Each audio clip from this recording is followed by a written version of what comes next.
तस्वीर देखिए यहाँ अभी हम देखिए डेमो पे अभी तुरंत लेके आए हैं मेडिकल से। हमारा आंख में जलन हो रहा था, अगर हमको कुछ हो जाता, मेरा आंख कुछ हो जाता।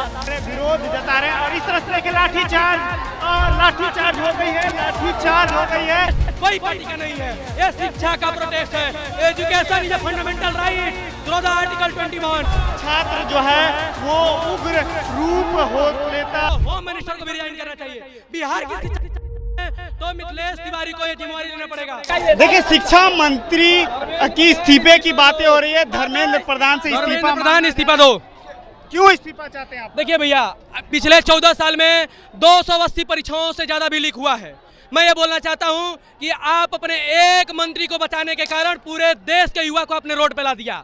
आप अकाउंटेबिलिटी नहीं लेते हैं। There is no accountability, there is no democracy. आपको रहने का भी अधिकार नहीं है। और जो परसों दिल्ली में हुआ है उसका जिम्मेवार होम मिनिस्टर है, तो होम मिनिस्टर को भी रिजाइन करना चाहिए। बिहार की शिक्षा तो मिथिलेश तिवारी को ये जिम्मेवारी लेना पड़ेगा। बिहार ट्री 4 में परीक्षा शिक्षक जो भर्ती थी उसकी प्रणाली चेंज कर दी गई। पहले आप एक प्रणाली पे 2 साल 3 साल परीक्षा भर्ती। आप अकाउंटेबिलिटी की बात कर रहे हैं, रिस्पॉन्सिबिलिटी की भी बात आती है। लगातार सरकार के तरफ से सवाल उठ रहे हैं कि छात्र नहीं हैं, उपद्रवी हैं। मैं बोल रहा हूं कि मैं एक छात्र हूं, बीपीएससी का छात्र हूं मैं। एडीओ पेपर आपने लीक किया अप्रैल में, अभी तक उसका नोटिफिकेशन नहीं। बीएससी इंटर लेवल 3 साल पहले फॉर्म भरा गया, अभी तक नोटिफिकेशन नहीं। बीएससी सीजीएल 4 2.5 साल पहले फॉर्म भरा गया, अभी तक नोटिफिकेशन नहीं। कब तक आप लोग नोटिफिकेशन देंगे? माता पिता के पैसे से यहाँ पटना में लोग रह रहा है, पढ़ रहा है। आज देश का युवा आक्रोश के साथ रोड पे है। इतनी गर्मी में देख लीजिए, 40 डिग्री सेल्सियस यहाँ गर्मी है और युवा है यहाँ जल रहा है चमड़ा। वो एसी में बैठे हुए हैं, एसी में बैठे हुए हैं। आप शिक्षा विभाग के विरोध कर रहे हैं? एकदम शिक्षा के हैं। ये पूरा प्रोटेस्ट कोई पार्टी का नहीं है, ये शिक्षा का प्रोटेस्ट है। Education is a fundamental right through the article 21। Article 21 talks about the education. आपने एजुकेशन को क्यों नहीं फ्री कर रहा है? बनाइए पीएचडी तक फ्री, बनने दीजिए लाखों करोड़ डॉक्टर, लाखों करोड़ इंजीनियर। 10 से ज्यादा आंसू गोले छोड़े गए, हमको डेवोप लेना पड़ा। अभी मेरा आंख खराब हो जाता है, इसका जिम्मेवारी कौन लेता? आंसू गोले भी छोड़े गए। अभी हम देखिए डेवोप अभी तुरंत लेके आए हैं मेडिकल से। हमारा आंख में जलन हो रहा था, अगर हमको कुछ हो जाता, मेरा आंख कुछ हो जाता, तो ये सरकार जिम्मेवारी लेती इसका। मैं धर्मेंद्र प्रधान से पर्सनल सवाल करना चाहता हूं कि यहाँ जितने भी स्टूडेंट हैं, आप लोग राजभवन जाने की एक मिनट, मैं यहाँ धर्मेंद्र प्रधान से बस एक क्वेश्चन करना चाहता हूँ। यहाँ जितने स्टूडेंट हैं, एक क्वेश्चन सोल्व करने देंगे उसको। अगर वो सोल्व कर दिए, हम जीवन में कभी उसका इस्तीफा नहीं मांगेंगे।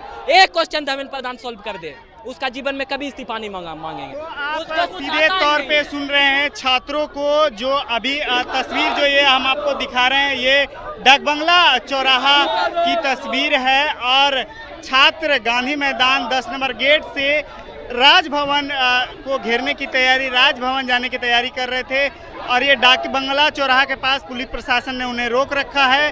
धर्मेंद्र प्रधान जो केंद्रीय शिक्षा मंत्री है, उनके खिलाफ, शिक्षा विभाग के खिलाफ लगातार धरना कर रहे, विरोध जता रहे हैं। और इस तरह से देखिए लाठीचार्ज और लाठीचार्ज हो गई है, लाठीचार्ज हो गई है, लाठीचार्ज हो गई है।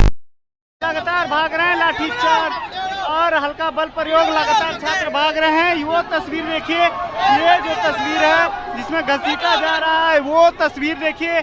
यहाँ हल्के बल का प्रयोग और इस तरह से भागते छात्र और प्रशासन की पूरी मुस्तैद टीमें हैं। जहां जो तस्वीर आप देख पा रहे हैं, देखिए सीधे तौर पे यहाँ जो है वो प्रशासन की हल्की बल प्रयोग भी की जा सकती है। और लगातार छात्र जो है वो उग्र रूप हो लेता देख पा रहे हैं।